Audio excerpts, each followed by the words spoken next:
Sekarang giliran Pak Otmas Sitompul, praktisi hukum.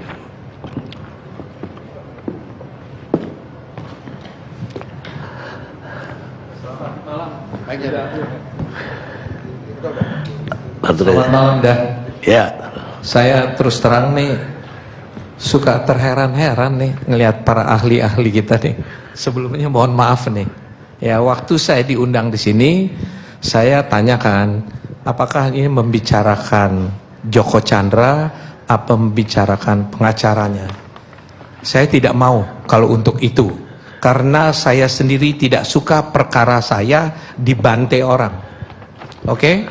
Jadi kalau kita berbicara soal pengacara, bagaimana memperbaiki keadaan hukum kita, saya mau. Ternyata itulah kuncinya. Tapi ada beberapa hal dulu yang saya dengan segala hormat pada layak saya, Johnson. Kalau istri tuh ngumpetin suaminya, ada pasalnya nggak boleh diganggu.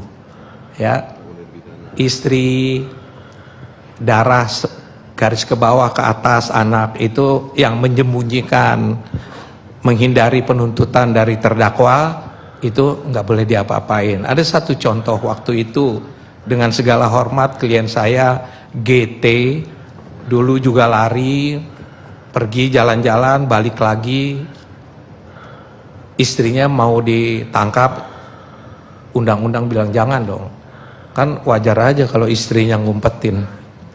Soal penegakan hukumnya, undang-undang bilang gitu. Saya kembali aja kepada, saya mengajukan pertanyaan yang menggelitik nih, jangan disalahin nih karena memang cuman satu Joko Chandra nih, cuman ini. Sebelumnya ada lagi nggak? Mau jujur nggak? Udahlah, kita jangan saling nyalain orang deh. Kalau mau ditanya bagaimana memperbaiki hukum kita, hukumnya sudah bagus. Orang-orang yang menjalankan hukum itu yang harus diperbaiki. Bagaimana memperbaiki orang-orang yang memegang jabatan itu? Saya nggak bisa jawab. Dengan segala hormat, saya sudah 40 tahun berkecimpungan nih. Putus asa memperbaiki hukum ini. Karena bukan hukumnya, orangnya. Bagaimana memperbaiki orang-orang yang punya kekuasaan? Suka-suka dia kok. Sekarang kita asik nyalain orang, sampai ke presiden, sampai kemana-mana, semua orang disalahin. Percaya nggak ini bisa terulang lagi? Gantung tuh semua, tetap aja terjadi lagi. Apa mau seperti di Cina itu, gantung-gantungin? Mungkin bisa. Apa kita mau begitu? Jadi dari mana kita mulai? Saya pengacara, ada LBH Mawar Saron, sudah 18 tahun, 50 lawyer yang aktif, yang keluar sudah puluhan, diajari di situ, mulai dari kita. Kamu bekerja, pergi ke pengadilan, bukan cari menang, menegakkan keadilan. Apa yang Tuhan paksa kita lakukan? Keadilan, kebenaran, dan belas kasihan. Repot kalau seperti ini. Bagaimana kita mau marahin oknum di sana, oknum di sini? Terulang terus kok. Dan untuk pengacara itu menjadi susah. Selalu, saya senang sekali nih nonton ILC. Selalu, paling tidak ada dua pendapat untuk satu masalah. Ini gelas kosong apa isi? Sampai pagi nih, Bang Udakarni ini paling hebat kan? Dia kumpulin orang, dia tanya pendapat si A, si B, si C, si D, si E, berantem semua. Pengacara pun begitu. Tugasnya apa nih pengacara ini? Membela orang di dalam koridor hukum. Kalau dibilang kita destructive of justice, siapa yang nggak lakukan? Ini tanya nih ketua kita yang hebat ini. Semua melakukan pembelaan sepanjang dalam koridor hukum. Saya mau kasih contoh, selalu ada dua pendapat. Saya punya klien, diminta sama Kapolri, suruh pulang tuh klien kamu. Saya jemput ke Singapura, ke Australia. Bang pulang bang, hukumnya hadapin bang. Kan begitu. Nanti satu pihak bilang, kau hianati klien kau. Kok kau suruh pulang? Suruh lari dong. Bagaimana ini? Kembali lagi, ayo kita mulai dari kita. Susah loh advokat itu. Advokat saya berulang kali bilang, jangan bisa diatur sama klien. Pertanyaannya kemudian, bisa nggak ngatur klien kita? Bisa nggak kita paksa? Nggak bisa, kita juga terbatas. Tapi berikan nasihat yang benar. Contohnya, kamu kena 2 tahun, masuklah. Sudah masuk aja jalanin, nanti ada remisi, bukan dianjurkan untuk lari. Kan kita terikat kode etik, terikat sumpah jabatan. Saya mau bilang nih, mudah-mudahan banyak pengacara muda, kau tidak bertanggung jawab hanya pada pekerjaanmu dan juga hanya kepada klienmu. Kau bertanggung jawab sama Tuhan. Kau bisa lepas dari tanggung jawab, tidak bisa lepas dari hukuman. Jadi Bang Karni, Uda Karni, manusianya yang mesti dibetulin. Kita mau nyalain semua orang, terulang lagi. Memang ini baru 1 kali. Baru 1 kali yang begini. Gimana kita ini? Kenapa sebutin aja berapa kali begitu biar kita tahu. Disebutin aja gitu. Apakah ini udah berapa kali yang lebih canggih dari Joko Chandra? Itu yang saya bilang, tidak mudah itu. Saya kasih contoh pengacara nih. Sulitnya pengacara, jangan kira gampang. Saya paling sakit hati kalau dibilang, lu pengacara modal bacot aja. Nih, kamu pakai hati kamu. Tidak mudah juga itu. Sekarang saya tanya nih para pengacara, ya, kan sekarang pengacara nih, mohon maaf nih, sekarang jadi pengacara, nuraninya membela orang.